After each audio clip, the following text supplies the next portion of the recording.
안녕하십니까. 별 5개 오성부동산입니다. 오늘은 양도세 세법상 비과세냐 아니면은 이제 중과세냐 일반과세를 놓고 논할 때 1세대 범위 요건이 어떻게 되는지 한번 알아보도록 하겠습니다. 먼저 지난번에는 이제 집을 취득하실 때 취득세도 중과가 되지 않았습니까? 그래서 취득세의 중과 대상에 대한 이제 세대 범위와 요건을 알아봤는데 오늘은 또 소득세법에 대해서 한번 알아보도록 하겠습니다. 시작하기 전에 좋아요와 구독을 눌러주시면 대단히 감사하겠습니다. 자, 양도소득세상의 이제 이 비과세 요건입니다. 1세대가 국내에 1주택을 2년 이상 보유할 것이죠. 그런 것이 이제 2017년도 8월 3일 이후, 그러니까 이게 8위 대책이죠. 이후 취득한 조정대상 지역에 있는 주택의 경우는 거주 기간이 2년 이상이 돼야 됩니다. 근데 지금 같은 경우에는 이제 용산과 강남 3구를 제외하고 이 조정에서 풀려가지고 비조정이 됐는데 이럴 때는 조정이 풀렸다고 해서 이게 이 보유만 해가지고는 안 되죠. 이 구입할 당시에 여기가 이제 조정이었다 그러면은 2년 이상 거주를 하셔야 비과세를 받을 수가 있습니다. 자, 토지는 이제 정착 건물 면적에 먼저는 이제 5배였었죠. 도시 지역에. 비도시 지역은 10배라고 그랬는데 이게 이제 그 바뀌었죠. 뭐 바뀐 거 어떻게 바뀌었냐고는 이제 도시 지역은 이제 3배고 비도시 지역은 이제 이게 다 5배로 줄어들었습니다. 근데 이제 사실 뭐 이게 전원주택이잖아요. 이게 토지라는 거는 이제 전원주택에 뭐 건물에 이제 예를 들어서 건평이 20평이다. 그러면은 이제 뭐 이 100평까지는 이제 비과세 요건을 해주겠다. 근데 200평에 안 해주겠다 이런 얘기지 않습니까? 사실 근데 전원주택이 사실 뭐 이렇게 그 가격을 끌어올리는 건 아니잖아요. 그래서 이제 이게 건물에 이제 이게 우리 그 공동주택이죠. 아파트가 가격을 끌어올리는데 뭐 아파트라고 그러지만은 건물 면적의 설정이 몇 배나 되겠습니까? 3분의 1 가격도 안 되는데 또 이런 법이 만들어졌습니다. 이게. 그래서 이거는 또 우리가 또 신경 써서 봐야 될 분, 전원주택을 매매하거나 그럴 때 좀 신경 써서 좀 봐야 될 부분이라고 볼 수 있겠습니다. 자, 세 번째는 고가주택이죠. 실거래가 12억 초과주택은 이제 12억까지는 비과세하고 초과분은 이제 양도세를 낸다. 이제 이걸 뭐 다 아시는 내용일 것입니다. 그 다음에 이제 5항에 보면은 이제 보유기간의 계상은 취득일부터 양도한다. 근데 이게 이제 조물 삭제가 되어 있어요. 이게 이제 또 가장 또 최악의 악법 중에 하나지 않았습니까? 자, 여기 2주택이 있었어요. 이렇게 A와 B. 그러면은 A도 5년 실거주하고 이 B도 보유만 뭐 3년을 했다. 그랬을 때 이 B주택을 처분하게 되면은 이 A주택은 바로 비과세를 받을 수 있었죠. 그러던 것을 2022년도에 들어서서 먼저 정부에서 이 B주택을 팔더라도 A주택은 다시 2년을 지나야 이거를 비과세 받는다 이런 게 있었죠, 이게. 그래서 아마 그때 아마 여론의 문매를 엄청 받았어요, 사실. 이거는 사실 이건 이 법 자체가 너무 좀 이 현재가 맞지 않는 거죠. 그래서 이거 이제 최종 1주택 이제 이 조문을 삭제가 됐습니다. 그래서 2022년 5월 10일 이후부터 양도부터 이것은 이제 삭제가 되기 때문에 이거는 이제 적용이 안 됩니다. 아마 그 전 정부의 부동산에 대한 이제 최대의 그 이 악법 중에 하나가 두 개를 친다 그러면은 취득세에서는 이제 취득세 중과세가 이제 그 이 하나일 거고요. 그다음에 양도세에서는 바로 이렇게 그 이 처분일로부터 다시 2년간 가야 된다는 게 아마 그 하나씩 꼽히지 않을까 이렇게 또 말씀을 드릴 수 있겠습니다. 자, 그러면 이제 이 양도세에서 소득세 플러스 1세대 요건이죠. 요건은 어떻게 되는 건가? 그 가족의 개념은 거주자죠, 거주자. 이 거주자가 중요하죠. 거주자는 이제 나로 보시면 되겠습니다. 거주자 및 그 배우자. 이 이제 직계 존속, 존비속. 그러니까 나의 부모님, 나의 그 형제들이죠. 예. 및 형제 자매를 말하며, 그러니까 배우자의 직계 존비속 다 포함한다는 얘기죠. 형제 자매를 말하며 취약이나 질병의 요양, 근무상 또는 사업상 형편으로 일시에 퇴거한 자를 말합니다. 자, 뭐 예를 들어서 동생이 뭐 미국을 이제 이 그 뭐 발령을 받아가지고 살던 집을 이제 세를 놓고 미국을 간다 그럴지 과연 이제 그러면 이 주소를 어디다 놓고 가느냐? 뭐 그럼 보통 뭐 형이나 뭐 형제 자매의 이제 집에다가 그 올려놓을 수가 있어요. 그런데 이 형제 자매도 들어가기 때문에 그랬을 경우에 만약에 이제 나의 집을 팔았을 경우는 나는 1세대 1주택이니까 나는 비과세라고 했는데 이 그런 그 이 동생의 그 이 가족에 이게 들어가 있다면 양도세를 맞을 수가 있습니다. 자, 이렇게 되면은 너무 억울하죠. 그래서 이거는 이제 양도세 실질과세이기 때문에 이럴 때에는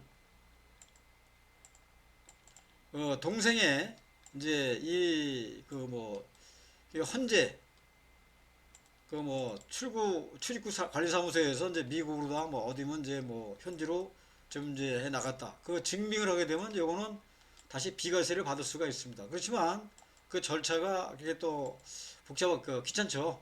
그래서 그런 부분에 대해서 형제 자매들 간의 어떤 그런 거는 좀 신경 써서 전입하고 그, 그 전출하고에 대한 문제를 잘 또 살펴보셔야 될 겁니다. 자, 1세대라 하면은 거주자 및 그 배우자가 그들과 같은 주소 또는 거소에서 생계를 같이 하는 가족과 함께 구성하는 세대를 말하죠. 그러니까 이게 이제 1세대의 그 주요한 그 부분 중에 하나가 나와 배우자가 있어야 이제 1세대를 인정해 준다는 얘기죠. 또 이게 이제 2018년도에 이제 개정된 게 하나 나와 있는데 뭐냐면은 배우자가 이제 법률상 이용하였으나 생계를 같이 하는 등 사실상 이혼한 것으로 보기 어려운 관계에 있는 사람이죠. 어떤 경우냐? 부부가 남편 앞으로도 집이 한 채가 있고 그 다음에 부인 앞으로도 집이 한 채가 있어요. 자, 그러면 이게 양도세가 이게 몇 억이 나온다. 그러면 이게 이제 부부끼리 몇 억을 내느니 차라리 우리가 이제 이혼을 한번 해보자. 이렇게 되면은 이제 이게 비과세가 되지 않습니까? 그래서 이혼을 하고 매매를 했어요. 그랬더니 이 세무서에서는 여기에 대해서 이제 과세를 한 거죠. 그래서 이거를 이제 그 소송을 했습니다. 이쪽에서. 아니 무슨 얘기냐? 나는 이제 이런 부분에 대해서 이게 그 법률적으로 이게 이혼을 했는데 왜 이거를 세대를 같이 해서 했느냐? 그런데 이제 그쪽에서는 거죠.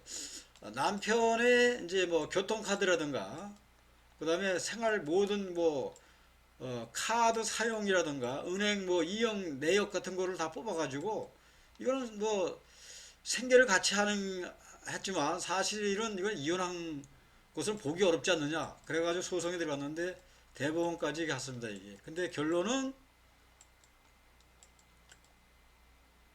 이 부부가 이혼한 부부가 승소를 했어요. 승소한 이유가 뭐냐면은 법이 없었다는 거죠, 법이. 예. 그러다 보니까 이거를 2018년도 12월 31일자로 해서 이걸 놓는다. 그래서 지금 같은 이제 2018년 12월 30일 이후에는 사실상 이제 이렇게 그 이혼을 해서 하더라도 이혼은 이제 비과세를 못 받습니다. 그래서 이 법에 내용이 없었기 때문에 이제 대법원에서 이제 그 승소 판결을 받은 거고 이에 따라서 이제 판례가 생기지 않습니까? 판례. 그럼 판례가 생겼으니까 이 판례를 이제 이 적용하기 위해서는 이런 이제 법을 새로 만든 거죠. 그래서 이런 법이 2018년 12월 30일 이후에 이게 제정이 됐기 때문에 이제는 이런 사실 이제 이 이혼은 지금 이제 기재부에서나 세무서에서는 승소를 재판을 하더라도 승소하기는 힘들다고 보시면 될 것 같습니다. 자, 근데 이제 우리 뭐 취득세에서도 이제 배우자가 없을 때에도 1세대로 보는 그런 규정이 있지 않습니까? 이게 소득세도 있죠. 그래서 다음에 배우자가 없는 때에도 이를 1세대로 본다. 그러니까 이게 취득세에서 사실 이 법을 따라간 거죠. 그래서 첫 번째가 당해 거주자의 연령이 30세 이상인 경우는 이제 단독 세대로 분리하더라도 이제 세대로 보아주는 거고요. 근데 두 번째는 배우자가 사망하거나 이혼한 경우 얘도 이제 배우자가 없어도 이제 1세대로 봅니다. 그 다음에 소득이 국민생활기초보장법의 규정에 따른 중위소득 40% 이상일 때 이상으로서 소유하고 있는 주택 또는 토지를 관리 유지할 수 있는 19세 이상의 이제 성년자죠. 성년자는 이제 이 1세대로 봐준다는 얘기죠. 단 이제 미성년자 같은 경우에는 제외하되 미성년자가 결혼을 했다. 그러면은 이제 결혼하게 되면은 이제 1세대로 봐줍니다. 근데 가족이라든가 이제 가족 사망 등의 사유로 해서 1세대의 이제 그 구성이 불가피한 경우에는 이제 예외적으로 이제 인정해주는 이제 요건이라고 보시면 되겠습니다. 그래서 아마 이런 부분은 다 아시는 내용이실 것이고요. 이거를 이제 그 취득세가 이제 그 중과를 규정하면서 이제 이런 법을 소득세에서 많이 이제 그 벤치마킹해서 갖다 썼다 이렇게 볼 수가 있겠습니다. 2023년도 그러니까 21년부터 2023년도까지 중위소득인데 뭐 1인 가구부터 6인 가구가 돼 있지만 우리 같은 경우에는 이제 소득세법에서 할 때는 1인 가구를 많이 봐야겠죠. 그래서 21년도엔 73만 1,000원이었고요. 22년도 77만 7천원, 23년도에 83만 1,000원이 중위소득 40%에 해당이 되기 때문에 이 정도의 수입만 있으면은 미성년자가 아닌 다음에는 세대로 분리가 받습니다. 자, 세대 판정은 과연 어떻게 하느냐? 그게 이제 또 한번 살펴볼 부분이죠. 그래서 1세대의 판정의 시기입니다. 시기. 여기가 중요한 거죠. 1세대 판정의 시기에는 이제 양도 시점입니다. 자, 계약하는 날, 이 부모님하고 자식 간에 같이 돼 있다 하더라도, 그러니까 양도 시점이니까 잔금이죠. 잔금이 내일이다. 그럼 오늘 빼셔도 이게 이제 그 1세대로 봐준다 이런 얘기죠. 그래서 요거는 우리가 참 사실 그 계약일자 뭐 빼고서 계약을 해야 된다 이런 게 아니라 계약은 하고 나서 중도금 치르고 잔금일 전에만 주소를 빼가면은 이제 그 1세대로 이제 판정을 받을 수가 있습니다. 자, 두 번째죠. 부부간에는 각각 단독 세대로 분리하여 사실상 생계를 달리하더라도 동일한 세대로 본다. 이게 이제 뭐 주말 부부 예를 들 수 있겠죠. 뭐 직장 뭐 그런 형평상 뭐 부산에 갔을 수도 있고 아니면 뭐 세종에 갈 수도 있고 뭐 주말 부부지만 그쪽에 형평상 이제 이게 했을 때에는 사실상 생계를 달리하더라도 이제 이건 동일 세대로 본다. 그러니까 뭐 공동 뭐로 뭐 이제 그 등기를 했다든가 아니면은 이제 이 뭐 세종에 한 채를 가지고 있고 서울에 한 채를 가지고 있다. 그러면 부부라 하더라도 이거는 세대를 각각 하더라도 이거는 1세대 2주택으로 보겠죠. 그래서 우리가 이 양도세 소득세법에서 이게 볼지기에는 뭐냐면 이게 과세냐 비과세를 놓고 논할 때에는 세대를 봅니다. 그 다음에 세금을 책정할 때는 산출할 때에는 인별로 보죠. 요게 이제 좀 우리가 이제 좀 개정해야 될 부분이 아닌가. 그런 거를 한번 우리가 이제 따져봐야 될 것 같습니다. 그 다음에 이제 우리가 이제 이쪽에 여기서 근데 우리가 또 하나 또 더 짚고 넘어야 될 게 뭐냐면은 자, 잔금일날 이거를 이제 뺐어요.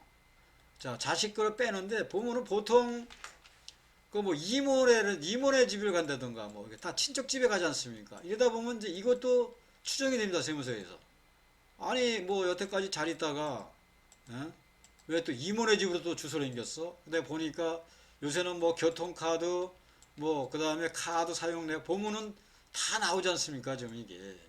그러니까 이거는 사실상 이거는 뭐 주소를 뺐다 하더라도 이거는 세대 분리가 아니다.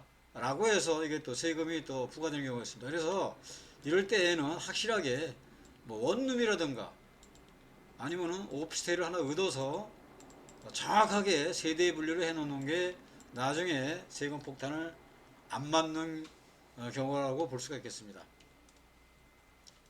자, 또 세대를 분리함에 있어서 아까 잠깐 이제 말씀을 드렸듯이 이 부부관계죠. 법률론과 사실론 중에는 이제 현행세법으로는 이제 아까 말씀드린 명문 규정이 없었다는 얘기죠. 그래서 민법에서는 이제 가족법 중에 규정하고 있는데 자, 그러다 보니까 아까 같이 대법원에서 이제 그 사실 이 이혼을 하고 같이 사는 그러한 부부에게 손을 들어준 부분이 되지 않습니까? 그래서 18년도 12월 31일 이후에 사실혼도 이제는 이제 이게 그 중과세를 받게 면할 수 없다는 얘기가 있는데 그래서 이런 부분에서 우리가 세대 판정할 때 잘 살펴봐야 될 것 같습니다. 자, 이상 이제 오송부동에서 말씀드렸습니다. 지난주에 이어서 오늘은 이제 소득세법상 1세대 범위, 세대 판정 등을 알아봤는데요. 참고가 되셨다면 좋아요와 구독도 부탁드리겠습니다. 저는 앞으로도 이렇게 우리가 쉽게 갈 수 있는 거를 간단하게 좀 해보도록 하겠습니다. 저희 오송부동산은 신정 뉴타운에서 20년 이상 경력을 쌓아서 이 재개발에 전문적인 위치를 쌓았습니다. 그래서 초기 사업으로 초기 자금으로 소액으로 투자를 해서 묵돈을 만들 수 있는 그러한 또 사업장을 골라서 투자를 시켜드리고 있습니다. 관심 있으시면은 저희 부동산으로 연락을 주신다면은 좋은 또 사업지를 골라서 같이 한번 또 상담을 해드리겠습니다. 오늘 영상은 여기까지입니다. 시청해 주셔서 감사합니다.